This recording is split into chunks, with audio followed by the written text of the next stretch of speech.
আসুন আজ একটা অসাধারণ যাত্রার গল্প শুনি ১৯৭২ সাল থেকে ২০২৫ একটা সদ্য স্বাধীন যুদ্ধবিধ্বস্ত দেশ কিভাবে একটু একটু করে আজকের এই অর্থনৈতিক পরিপক্কতার জায়গায় এসে দাঁড়াল এই পুরো যাত্রার সবচেয়ে বড় এবং নির্ভরযোগ্য দলিল হচ্ছে আমাদের জাতীয় বাজেটের ইতিহাস আজকের এই বিশ্লেষণে আমরা উৎস উপাদানের ভিত্তিতে ঠিক এই চমৎকার বিবর্তনের গল্পটাই খুব কাছ থেকে দেখব তো পুরো আলোচনাটাকে আমরা মূলত ৪টা ভাগে সাজিয়েছি।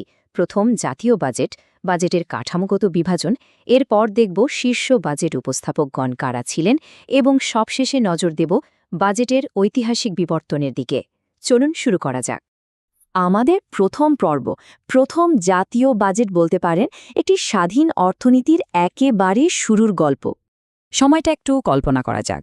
১৯৭২ সালের গ্রীষ্মকাল। স্বাধীন বাংলাদেশের আর্থিক ইতিহাসের ঠিক এইখান থেকেই শুরু। দিনটা ছিল ৩০ জুন ১৯৭২। সদ্য স্বাধীন একটা দেশের প্রথম অর্থমন্ত্রী হিসেবে তাজউদ্দিন আহমেদ ১৯৭২-৭৩ অর্থ বছরের জন্য দেশের প্রথম জাতীয় বাজেটটি উপস্থাপন করেন। চারদিকে তখন ধ্বংসস্তূপ, আর ঠিক সেই মুহূর্তে একটা দেশকে নতুন করে গড়ে তোলার জন্য এটা ছিল আক্ষরিক অর্থেই এক অবিস্মরণীয় ঐতিহাসিক মুহূর্ত।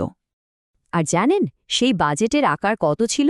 মাত্র ৭৮৬ কোটি টাকা। হ্যাঁ, ঠিকই শুনেছেন।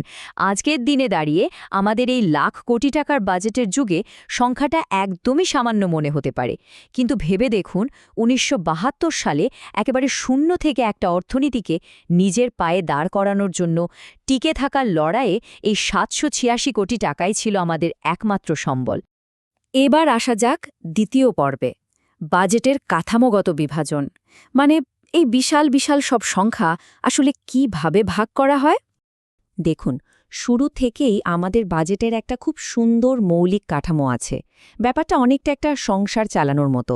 একদিকে থাকে রাজস্ব বাজেট, যেটা দিয়ে মূলত সরকারের প্রতিদিনের কাজ, কর্মকর্তা কর্মচারীদের বেতন আর টুকটাক প্রশাসনিক খরচ মেটানো হয়।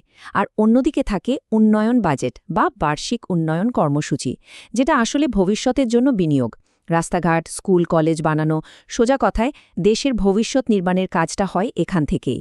এই দুয়ের ব্যালেন্সটাই কিন্তু আসল। তবে মজার ব্যাপার হল সময়ের সাথে সাথে বাজেটের এই খটমটে পরিভাষাগুলোতে বেশ কিছু বদল এসছে। শুরুতে যেগুলোকে সির্ফ রাজস্ব আর উন্নয়ন বাজেট বলা হতো, ৮০ দশকের মাঝামাঝি এসে সেগুলো আরও গুছানো রূপ পেল। তখন নাম দেওয়া হলো পরিচালন ব্যয় আর উন্নয়ন ব্যয়। আর এখন হিসাবরক্ষণের সুবিধার জন্য এগুলোকে আরও ভেঙে অনুন্নয়ন ব্যয় বা পরিচালন ব্যয় এবং উন্নয়ন ব্যয় হিসেবে দেখানো হয়। নাম পাল্টেছে ঠিকই, কিন্তু পেছনের মূল কনসেপ্টটা কিন্তু একদম আগের মতোই আছে। আলোচনার তৃতীয় অংশে আমরা দেখব শীর্ষ বাজেট উপস্থাপকগণ সম্পর্কে, যারা মূলত আমাদের অর্থনীতির রূপকার।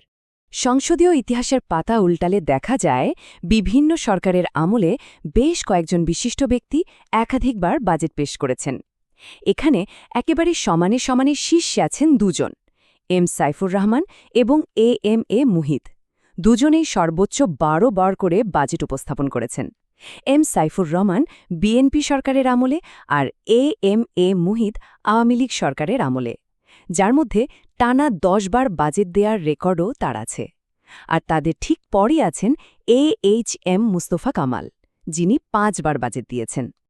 এই শীর্ষ তালিকার বাইরেও কিন্তু আরও অনেক গুণী মানুষ আছেন, যেমন শাহ এস কিবরিয়া, বাজেট দিয়েছেন ৬ বার। ড এম সাইদুজ্জামান এরশাদ সরকারের আমলে দিয়েছেন ৪ বার। আমাদের প্রথম অর্থমন্ত্রী তাজউদ্দিন আহমেদ দিয়েছেন ৩ বার। আর তত্ত্বাবধায়ক সরকারের আমলে ড বি মির্জা মোহাম্মদ আজিজুল ইসলাম দিয়েছেন ২ বার। এর বাইরে ড এন হুদা, মেজর জেনারেল এম মুনিম এবং সাম্প্রতিক ২০২৪-২৫ অর্থবছরের এম মান্নান এবং আবুল হাসান মাহমুদ আলীর নামও উঠে আসে। রাজনৈতিক পালাবদল তো হয়েছেই, কিন্তু এর মাঝেই এই মানুষগুলো দেশের অর্থনীতির হাল ধরে রেখেছিলেন। এবার চলে এলাম আমাদের শেষ এবং সবচেয়ে আকর্ষণীয় পর্বে, বাজেটের ঐতিহাসিক বিবর্তন।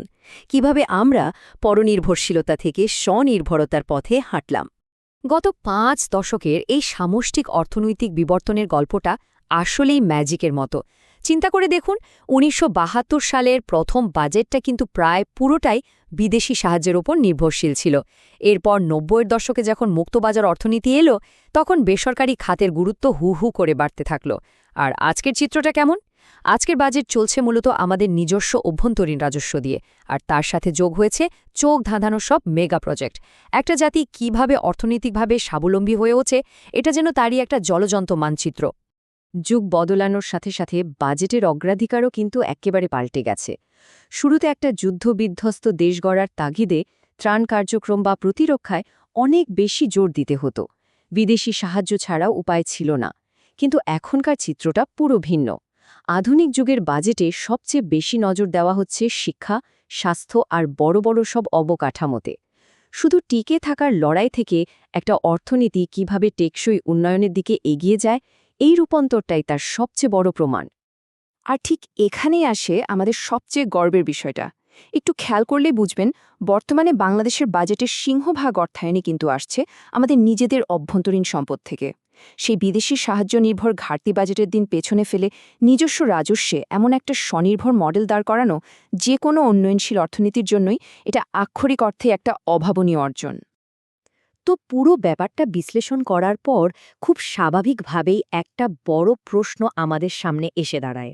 আমাদের জাতীয় বাজেট তো সফলভাবেই বিদেশি সাহায্য থেকে নিজেদের আয়ের ওপর নির্ভর করা শিখে গেছে, কিন্তু সামনের দিনগুলোতে যে নতুন বৈশ্বিক আর অভ্যন্তরীণ অর্থনৈতিক চ্যালেঞ্জগুলো আসছে, সেগুলো সামলাতে আমাদের ভবিষ্যৎ আর্থিক কৌশলগুলো কেমন হওয়া উচিত?